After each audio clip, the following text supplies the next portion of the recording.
जय श्री कृष्ण। अध्याय नंबर 2, गीता का सार, श्लोक नंबर 18। अविनाशी, अपरमेय तथा शाश्वत जीव के भौतिक शरीर का अंत अवश्यम भावी है, अतः हे भर्षवंशी युद्ध करो। भौतिक शरीर स्वभाव से नाशवान है। यह तत्क्षण नष्ट हो सकता है और 100 वर्षों बाद भी। जिहड़ा शरीर है ये नाशवान है, इसनूं बचाया नहीं जा सकता। इन्हें खत्म होना ही होना है, चाहे अज हो जाए चाहे 100 साल बाद हो जाए। यह केवल समय की बात है। इसे अनंत काल तक बनाए रखने की कोई संभावना नहीं है। किंतु आत्मा इतना सूक्ष्म है कि इसे शत्रु देख भी नहीं सकता, मारना तो दूर रहा। लेकिन जिहड़ी आत्मा है इहनूं देखिया भी नहीं जा सकता। इस करके इसनूं जब देखिया भी नहीं जा सकता तो फिर मारिया किवें जा सकता। जैसा कि पिछले श्लोक में कहा गया है, यह इतना सूक्ष्म है कि कोई इसके मापने की बात भी नहीं सोच सकता। अतः दोनों ही दृष्टि से शोक का कोई कारण नहीं है, क्योंकि जीव जिस रूप में है ना तो उसे मारा जा सकता है, ना ही शरीर को कुछ समय तक या स्थायी रूप से बचाया जा सकता है। पूर्ण आत्मा के सूक्ष्म कण अपने कर्म के अनुसार ही यह शरीर धारण करते हैं। अतः धार्मिक नियमों का पालन करना चाहिए। वेदांत सूत्र में जीव को प्रकाश बताया गया है, क्योंकि वह परम प्रकाश का अंश है। जिस प्रकार सूर्य का प्रकाश सारे ब्रह्मांड का पोषण करता है, उसी प्रकार आत्मा के प्रकाश से इस भौतिक देह का पोषण होता है। जिमें सूरज सारे ब्रह्मांड नूं अपना प्रकाश दे रहा है, उसी तरह अपने शरीर नूं अंदर आत्मा तो प्रकाश मिल रहा है। जे आत्मा ना होवे तो शरीर भी कोई काम नहीं कर सकता। जैसे ही आत्मा इस भौतिक शरीर से बाहर निकल जाता है, शरीर सड़ने लगता है। अतः आत्मा ही शरीर का पोषक है। शरीर अपने आप में महत्वहीन है। इसलिए अर्जुन को उपदेश दिया गया कि वह युद्ध करे और भौतिक शारीरिक कारणों से धर्म की बलि ना होने दे। भी शरीर दे मोह फस के और धर्म दे लई युद्ध करना बंद ना करे। जो इस जीवात्मा को मारने वाला समझता है तथा जो इसे मरा हुआ समझता है, वह दोनों ही अज्ञानी है, क्योंकि आत्मा ना तो मारता है और ना ही मारा जाता है। जब देहधारी जीव को किसी घातक हथियार से आघात पहुंचाया जाता है, तो यह समझ लेना चाहिए कि शरीर के भीतर का जीवात्मा मरा नहीं। जो आप किसी वस्तु के हथियार नाल आक्रमण करते हैं किसी के शरीर से, तो यह मतलब नहीं कि उसकी आत्मा भी अंदरों मर गई। आत्मा तो देखा भी नहीं जा सकता। आत्मा तो जिउंदी त्यों बनी रहती है। आत्मा इतना सूक्ष्म है कि इसे किसी तरह के भौतिक हथियार से मार पाना असंभव है, जैसा कि अगले श्लोकों से स्पष्ट हो जाएगा। और ना ही जीवात्मा अपने आध्यात्मिक स्वरूप के कारण बद्ध है, ना ही जीवात्मा उहदे आध्यात्मिक गुण करके मारिया जा सकता है। जिसे मारा जाता है या जिसे मरा हुआ समझा जाता है, वह केवल शरीर होता है। कला शरीर मरदा है, आत्मा ज्यों त्यों बनी रहती है। किंतु इसका तात्पर्य शरीर के वध को प्रोत्साहित करना नहीं है। वैदिक आदेश में किसी भी जीव की हिंसा ना करो। ना ही जीवात्मा अवध्य है का अर्थ यह है कि पशु हिंसा को प्रोत्साहन दिया जाए। किसी भी जीव के शरीर की अनाधिकारिक हत्या करना निंदनीय है और राज्य तथा भगवत विधान के अनुसार दंडनीय है। किंतु अर्जुन को तो धर्म के नियम अनुसार मारने के लिए नियुक्त किया जा रहा था, किसी पागलपन वश नहीं। आत्मा के लिए किसी भी काल में ना तो जन्म है ना मृत्यु।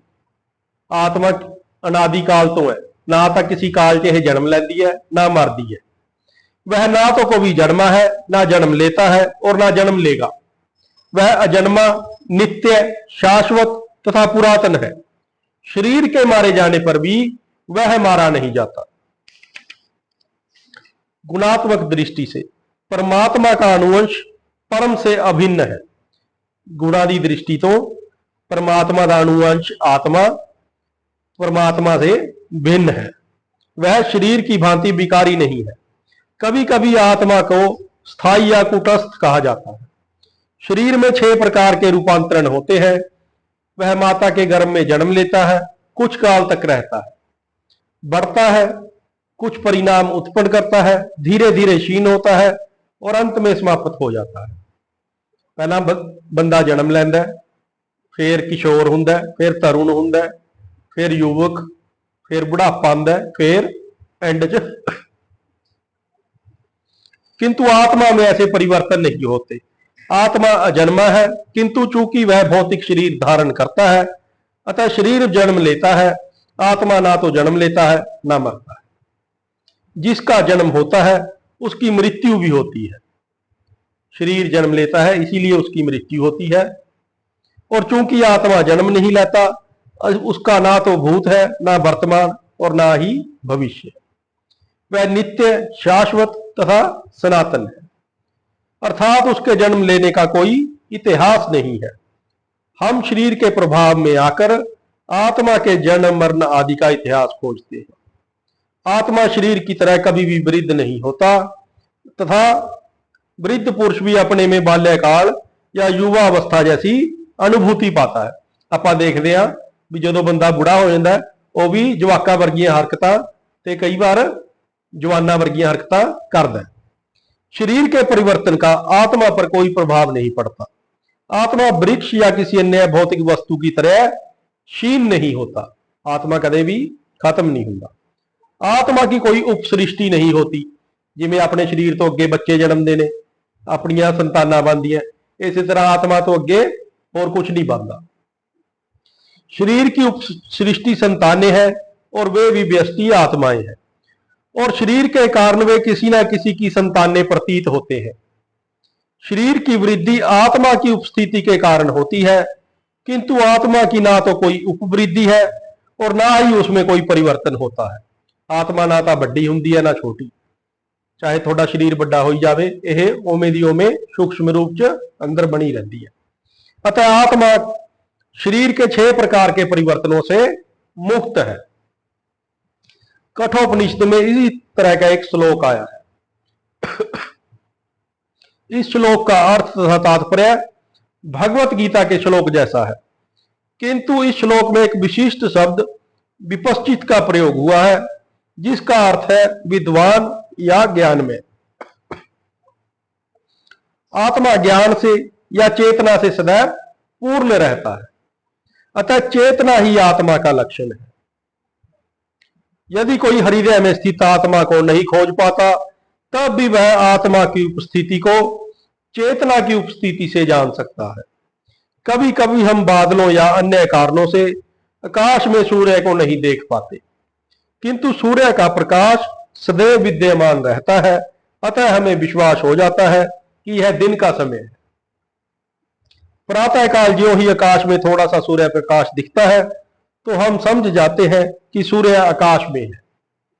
इसी प्रकार चूंकि शरीरों में, चाहे पशु के हो या पुरुष के, कुछ ना कुछ चेतना रहती है, अतः हम आत्मा की उपस्थिति को जान लेते हैं।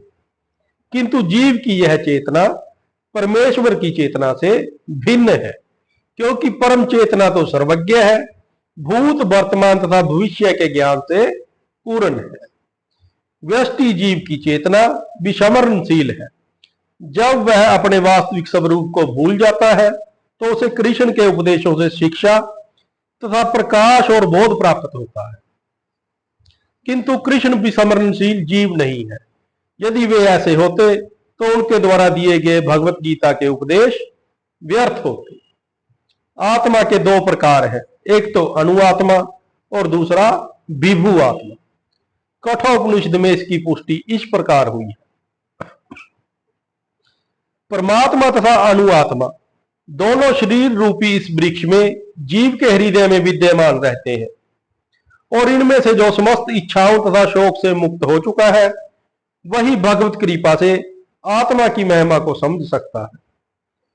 कृष्ण परमात्मा के भी उद्गम है, जैसा कि अगले अध्याय में बताया जाएगा, और अर्जुन अणुआत्मा के समान है, जो अपने वास्तविक स्वरूप को भूल बैठा है। अपने शरीर नूं ही आत्मा समझ के ते अपने मित्रां नूं, अपने भाइयों नूं अपना ਮੰਨਦੇ ਹੋਏ ਉਹ ਕਹਿੰਦਾ ਵੀ ਮੈਂ ਇਹਨਾਂ ਨੂੰ ਮਾਰ ਕੇ ਪਾਪ ਦਾ ਭਾਗੀ क्यों बना, इस करके वो युद्ध नहीं कर रहा।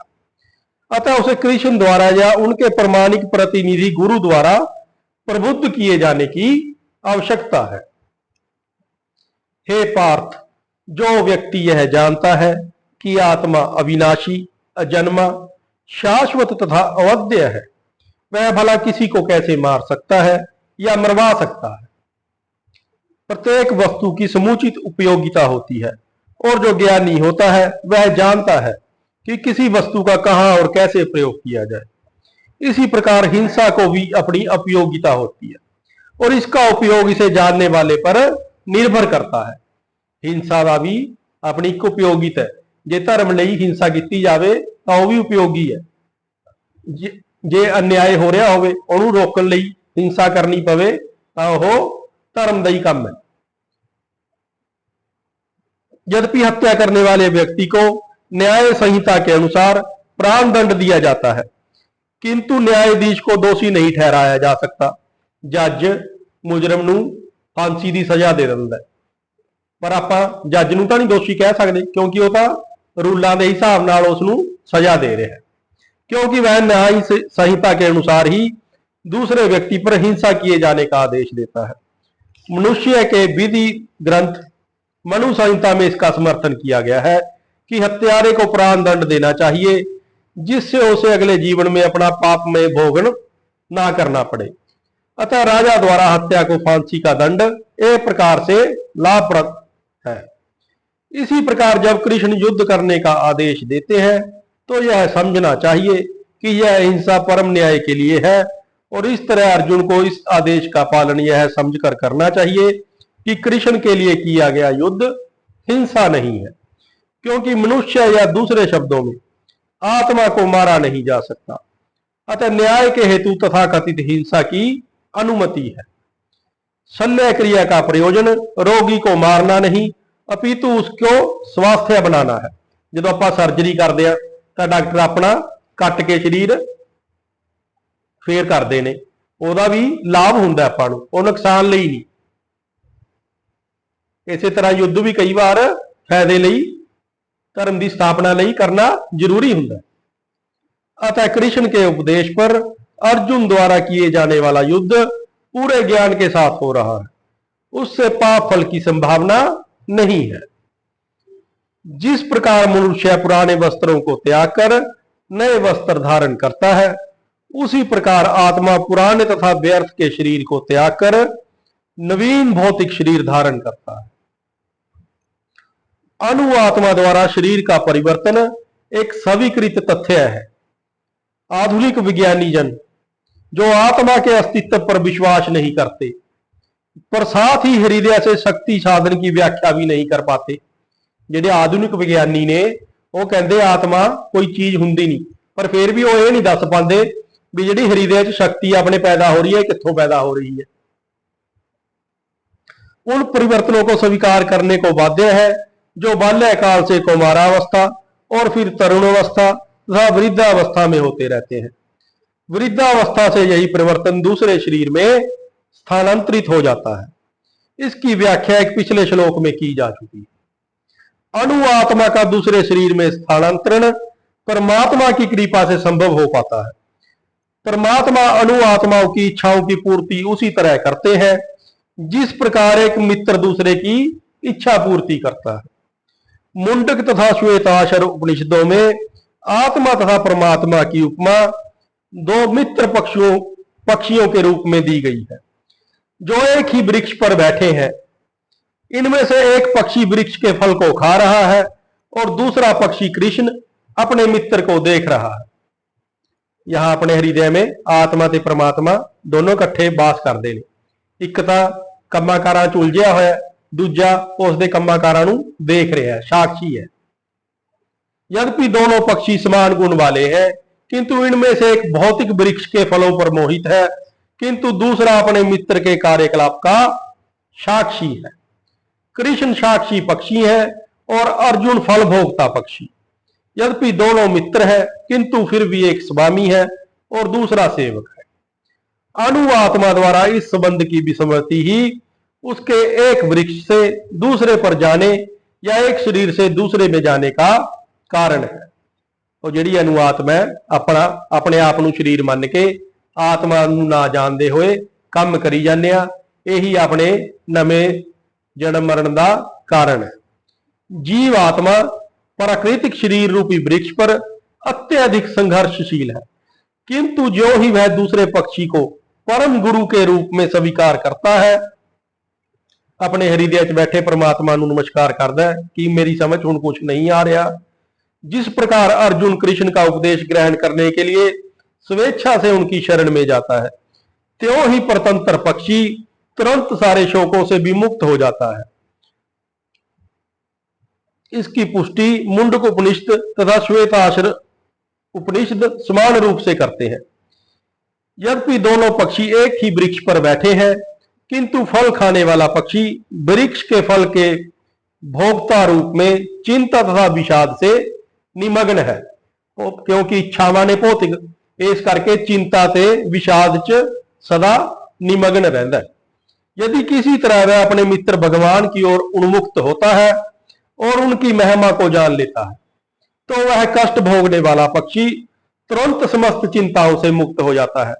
जब वो जान लेता है भी मैं आत्मा मेरे अंदर ही परमात्मा विराजमान ने ते मैं उन्हां दा अंश हां, इन्ना जानदे सार ही बंदा नाल दी नाल सारियां चिंतावां तो मुक्त हो जाता है। जब अर्जुन ने अपना मुख अपने शाश्वत मित्र कृष्ण की ओर फेरा है और उनसे भगवत गीता समझ रहा है, इस प्रकार वह कृष्ण से श्रवण करके भगवान की परम महिमा को समझकर शोक से मुक्त हो सकता है। यहां भगवान ने अर्जुन को उपदेश दिया है कि वह अपने पितामह तथा गुरु के देहांतरण पर शोक प्रकट ना करे, अपितु उसे इस धर्म युद्ध में उनके शरीरों का वध करने में प्रसन्न होना चाहिए, जिससे वे सब विभिन्न शारीरिक कर्म फलों से तुरंत मुक्त हो जाए। बलि देवी पर या धर्म युद्ध में प्राणों को अर्पित करने वाला व्यक्ति तुरंत शारीरिक पापों से मुक्त हो जाता है। बलि जो आप किसी पशु की दिने यज्ञ च तो वो सारे पाप नष्ट हो जाते हैं, उन्होंने नवीन शरीर मनुष्य शरीर प्राप्त हो जाता है। ऐं जो कोई युद्ध च मरदा है तो वो सारे पाप कर्म मुक्त हो जाते हैं, उन्होंने स्वर्ग की प्राप्ति होती है और उच्च लोक को प्राप्त होता है। अतः अर्जुन का शोक करना युक्ति संगत नहीं है। जय श्री कृष्ण।